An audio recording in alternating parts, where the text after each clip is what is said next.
Hi friends, welcome back to our channel కమ్మని అమ్మ రుచులు. ఈరోజు మనం చేసుకోబోయే రెసిపీ నోటికి ఏమీ తినబుద్ధి కానప్పుడు, మనకు జ్వరము జలుబు లాంటివి ఉన్నప్పుడు నోటికి ఏమీ తినబుద్ధి కాదు. అలాంటప్పుడు ఇలా చేసుకొని తిన్నామంటే ఎప్పటికంటే 2 ముద్దలు ఎక్కువగానే తింటాము. వర్షం పడుతున్నప్పుడు, వెదర్ కూల్గా ఉన్నప్పుడు కూడా ఈ రెసిపీ టేస్టీగా ఉంటుంది.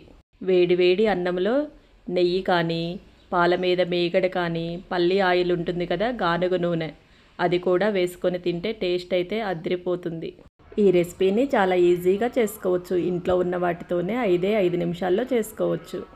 ఈ రెసిపీని తయారు చేసుకోవటానికి మిక్సీ జార్ తీసుకొని వెల్లుల్లిపాయలు, నేను 2 వెల్లుల్లిపాయల్ని, పెద్ద వెల్లుల్లిపాయల్ని తీసి పొట్టు తీసుకొని ఇలా ఉంచాను. ఇవి మిక్సీ జార్లో వేసుకోవాలి. దీనికోసం వెల్లిపాయలు కొంచెం ఎక్కువగానే ఉండాలి. దీన్ని ఒకసారి క్రష్గా మిక్సీ వేసుకుందాము. ఇలా వేసుకుంటే సరిపోతుంది. ఇప్పుడు దీనిలో ఎండుమిర్చి కారం యాడ్ చేసుకుందాము. ఈ కారము కొద్దిగా ఘాటు తక్కువగా ఉంటేనే టేస్ట్ బాగుంటుంది. దీనిలో రుచికి తగిన విధంగా సాల్ట్ యాడ్ చేసుకోవాలి. సాల్ట్తో పాటు 1/2 స్పూను జీలకర్ర కూడా యాడ్ చేసుకోవాలి.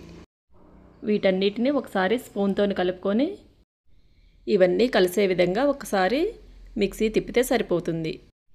మిక్సీ వేసినప్పుడు ఇలా ముద్దగా కాకుండా, మరీ పొడిగా కాకుండా ఇలా ఉంటే సరిపోతుంది. ఇప్పుడు దీన్ని పోపు వేసుకుందాము. పోపు వేసుకోవటానికి స్టవ్ మీద ఒక గిన్నె పెట్టుకొని గిన్నెలో 2 స్పూన్ల వరకు ఆయిల్ వేయాలి. ఆయిల్ వేడయ్యాక ఆవాలు, మినపప్పు వేసి వీటిని బాగా వేగనివ్వాలి. ఇవి బాగా ఫ్రై అయ్యాకనే పచ్చిశనగపప్పు, జీలకర్ర వేసుకొని వీటిని కూడా ఫ్రై చేసుకోవాలి. ఇలా ఫ్రై అయ్యాక దీనిలో కరివేపాకు, కాస్త ఇంగువ, చిటికెడు పసుపు వేసుకొని ఒకసారి కలుపుకొని స్టవ్ ఆఫ్ చేసుకొని ఈ కారం వేసుకోవాలి. స్టవ్ ఆఫ్ చేయకుండా వేసామంటే కారం మాడిపోయే అవకాశం ఉంటుంది. స్టవ్ ఆఫ్ చేసి కిందికి దించి వేసుకొని ఇది మొత్తం కలిసేలాగా కలుపుకోవాలి. ఈ కారాన్ని తాలింపు వేసినప్పుడు తాలింపు ఫ్లేవర్ అయితే అద్భుతంగా ఉంటుంది. చూశారు కదా, వెల్లిపాయ కారము రెడీ అయిపోయింది.